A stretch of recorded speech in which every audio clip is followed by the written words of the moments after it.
ఈగలు వాళ్తూ ఉంటాయి, చాలా కష్టాలు పడుతూ ఉంటాయి. అట్లాగే శుభ్రంగా ఉన్న జీవితాలను చెడగొట్టుకోవడానికి మాలాంటి వాళ్ళు చాలామంది వస్తూ ఉంటారు. కొంతమంది బాగుపడతారు, కొంతమంది చెడిపోతూ ఉంటారు, కొంతమంది నాలాగా ఉండిపోతూ ఉంటారు. చాలా ఉండిపోయిన వాళ్ళు నేను ఒకడిని. మంచి ఉద్యోగం ఉంటే ఉద్యోగం మానుకుని వచ్చినాను. అలాగే మధుర శ్రీధర్ కూడా సాఫ్ట్వేర్ వదిలేసి వచ్చాడు. ఇప్పుడు అశోక్ రెడ్డి కూడా అదే పరిస్థితిలో ఉన్నాడు. సో ఒకే గుట్టి పక్షులం అందరం. అయితే ఇండస్ట్రీకి వచ్చినాక ఈ కష్టాలు నిష్ఠురాలు మామూలు కష్టాలకు ప్రిపేర్ అయిపోయి వస్తాం. ఉన్న మంచి సుఖమైన జీవితాన్ని వదిలిపెట్టి వచ్చామంటే సుఖంగా ఉందామని, ఇంకా సుఖంగా ఉందామని వస్తాం. సరే ఒక్కోసారి వస్తే ఒక్కోసారి రావు. బట్ ఓ స్త్రీ రేపురా ట్రైలర్ ఇప్పుడు చూసినాక అతనికి చాలా సుఖమైన జీవితం వస్తుందని అయితే నేను నమ్ముతున్నాను. కష్టపడద్దు, ఇక్కడ చాలా టఫ్గా ఉంటుంది అని చాలా భయపెట్టాను. బట్ దానికి సిద్ధపడి వచ్చాడు, సక్సెస్ అయ్యాడు. నేను సినిమా చూశాను, చాలా బాగా తీశాడు. ట్రైలర్ కూడా చూశారు, ఎంత బాగుందో. సో అంటే మనస్ఫూర్తిగా విష్ చేస్తున్నాను. అశోక్ కష్టాలు నేను చూశాను, ఎంత హానెస్ట్గా ప్రయత్నం చేశాడు, ఎన్ని కష్టాలు పడ్డాడు లాస్ట్ 6 monthsగా, ప్రతి క్షణం చూశాను నేను. సో అందుకనే ఈరోజు ఇష్టంగా వచ్చాను ఆ ట్రైలర్ లాంచ్ కోసం. Sorry sir. సో మనస్ఫూర్తిగా విష్ చేస్తున్నా. అశోక్ ఒకటి మాత్రం షూర్గా చెప్పగలను, అంటే సినిమా బాగుంటుంది, చిన్న సినిమా కాబట్టి కొన్ని కష్టాలు ఫేస్ చేస్తాం ఇప్పుడు రిలీజ్ అప్పుడు. సో వాటిని అధిగమించి ఏ లెవెల్కు రీచ్ అవుతుంది, ఎంత సంపాదిస్తాడు, ఇదంతా తన లక్ పైన ఆధారపడి ఉంటుంది. ఎందుకంటే హీ డిడ్ హిజ్ డ్యూటీ, అయిపోయింది అనే he has to leave rest to god అని నా ఉద్దేశం. But he's going to stay here in film industry అని నేను నమ్మకంగా చెప్పగలను. ఈ టైటిల్ ఓ స్త్రీ రేపురా అనేది ఒక సెన్సేషనల్ టైటిల్. 25 years బ్యాక్ చాలా చోట్ల చాలా ఇళ్ల మీద రాసుకునేవారు, వినేవాళ్ళం. అయితే అంత మంచి టైటిల్ ఒక్కసారి కూడా సినిమా ఎందుకు రాలేదని లాస్ట్ 3-4 years నేను అనుకున్నా. బట్ ఈ టైటిల్ రాలేదు సార్, ఓ స్త్రీ రేపురా రాలేదు.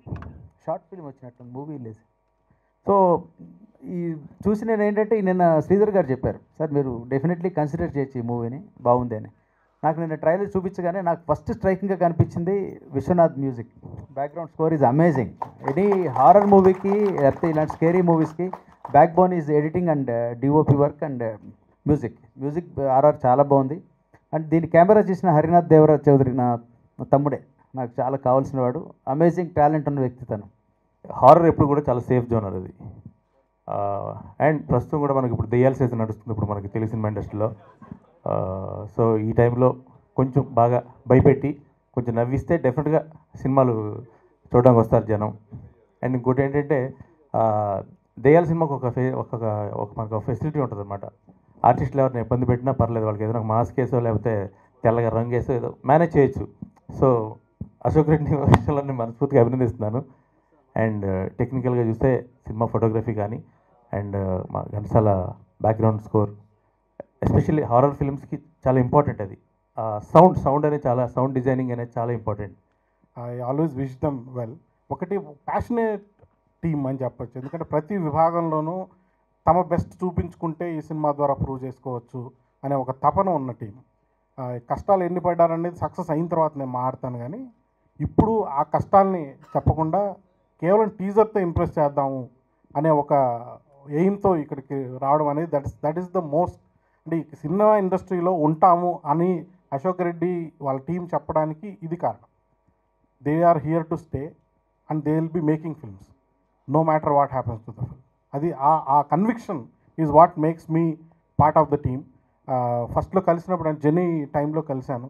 అక్కడ నుంచి తన జర్నీ, ఇది షార్ట్ ఫిల్మ్గా చేద్దామా, 1 hour అయిపోతుంది, ఏం చేద్దాము, లేదు ఒక ఫీచర్ ఫిల్మ్గా చేద్దాం అన్న డెసిషన్ తీసుకోవడం, ఇవన్నీ there are lot of bold decisions that went into it. Commercial hit రావాలని మనస్ఫూర్తిగా కోరుకుంటున్నాను. ఎందుకంటే ఆ తర్వాత ఇంకో సినిమా కూడా తీయాలి కాబట్టి కంపల్సరీ. అదేవిధంగా వచ్చి వంశీ అండ్ ఆశీష్ గారికి అలాగే దీక్ష వీళ్ళందరూ కూడా మంచి పెర్ఫార్మెన్స్తో ఈ సినిమాని ఆకట్టుకుంటారని మనస్ఫూర్తిగా కోరుకుంటూ, అలాగే మా దోస్త్ ఘంటసాల విశ్వనాథ్ గారికి యాజ్ ఎ మ్యూజిక్ డైరెక్టర్గా ఒక మంచి కమర్షియల్ హిట్ రావాలని మనస్ఫూర్తిగా కోరుకుంటూ. కష్టపడి చేసింది జస్ట్ ఆ క్లాప్స్ వినేదానికే. ఒకటి ఏంటంటే there was some technical issue I guess. అంటే మీకు ఓన్లీ లెఫ్ట్ సైడ్ స్పీకరే వచ్చింది, రైట్ సైడ్ ఎందుకో రాలేదు, ఐ డోంట్ నో. సో ఇది యూట్యూబ్లో మళ్ళీ పోస్ట్ చేస్తారు, అప్పుడు చూడండి, అప్పుడు చూసి మీ ఫీడ్బ్యాక్ అంతా చెప్పండి.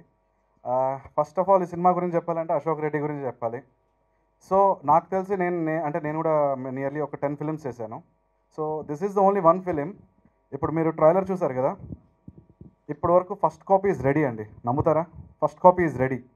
సో ఎవ్రీథింగ్ ఈజ్ ఫినిష్డ్ ఇప్పటి వరకు. ఇంక నెక్స్ట్ ఆడియో రిలీజ్, దాని తర్వాత cinema release. There is no అంటే ఇంక నుంచి అంటే ప్రమోషన్స్ అన్నీ స్టార్ట్ అయిపోతాయి. అంటే ఇది ఒక perfect way of film making అని నా పాయింట్ ఆఫ్ వ్యూలో నేను బిలీవ్ చేస్తాను. నేను చెప్పేది ఏం లేదు, అంతా ఇక్కడే ఉంది ఈ పోస్టర్లోనే. స్టోరీ మొత్తం ఇక్కడే పోస్టర్లోనే ఉంది. ఆనెస్ట్గా చేసాం అటెంప్ట్, అదొకటి మాత్రమే చెప్పగలం. రిజల్ట్ అనేది మర్చిపోయి ఒక మంచి సినిమా చేద్దామని చేసాము. సో దీనికి చాలామంది చాలా రకాలుగా సహకరించారు. చాలా బాగుంది. Thank you so much Ashok Reddy నాకు ఈ అవకాశం ఇచ్చినందుకు. Thank you so much Deeksha, thank you so much Shruti, thank you so much Vamsi. And మిగతా విషయాలన్నీ ఆడియో రిలీజ్లో మాట్లాడదాం. Thank you so much. Thank you Deva, thank you Siddham, thank you Omkar, thank you Pavan, thank you Ghantasala Srinivas గారు. Audio రిలీజ్లో ఇంకా మాట్లాడాల్సినవి మాట్లాడదాం. ముందుగా డైరెక్టర్ అశోక్ రెడ్డి గారి గురించి మాట్లాడాలండి. ఎలా అంటే we travel around 9 months travel చేసామండి. మేము 9 months ట్రావెల్ చేసినప్పుడు ఫస్ట్లో ఎలా ఉండేవాళ్ళు, లాస్ట్లో కూడా అలానే ఉన్నారండి. ఒక కసిగా, ఒక ప్యాషన్ తోటి, ఒకటే అండి. అందరిలాగా సరదాగా లూజ్గా మాట్లాడాలు, ఒక ఇది ఏముండదండి. జానర్ అంతా ఎలా ఉంటుందంటే సీరియస్గా ఉంటుంది అనమాట. సీరియస్గా ఓకే నెక్స్ట్ ఇది ఇలా చేద్దాం అప్పుడు ఉంటుంది. అంతా సీరియస్గా ప్రొఫెషనల్గా జరిగింది. చాలా కష్టపడి చాలా బాగా చేశారు. ఈ ఓ3 ట్రైలర్ లాంచ్కి వచ్చిన గెస్ట్స్కి, పెద్దలందరికీ, Sridhar sir, Bharadwaj sir, each and every one, thank you so much for coming and supporting. I really wanted to thank Ashok, especially, obviously him, because he convinced me to do this character called Monica in this film. చాలా ఓపికగా నాకు story అంతా చెప్పి, నా part అంతా చెప్పి, not only my part, he made me listen entire script, entire story. చాలా ఇంప్రెస్డ్గా ఉంది చెప్పినప్పుడు. అండ్ జర్నీ చూపించారు. జర్నీలో each and every character he showed it beautifully. చాలా చాలా బాగుంది. సో నాకు ఐ వాస్ వెరీ ష్యూర్ కి heal make me look beautiful. ఈ మూవీలో నేను కళ్యాణి అనే క్యారెక్టర్ చేస్తున్నాను. నా మీద ఇంత కాన్ఫిడెన్స్ పెట్టి నన్ను ఈ మూవీలోకి తీసుకున్న అశోక్ రెడ్డికి చాలా థ్యాంక్స్. అందరూ ఈ మూవీ చూసి మమ్మల్ని విష్ చేయాలని కోరుకుంటున్నాను. Thank you.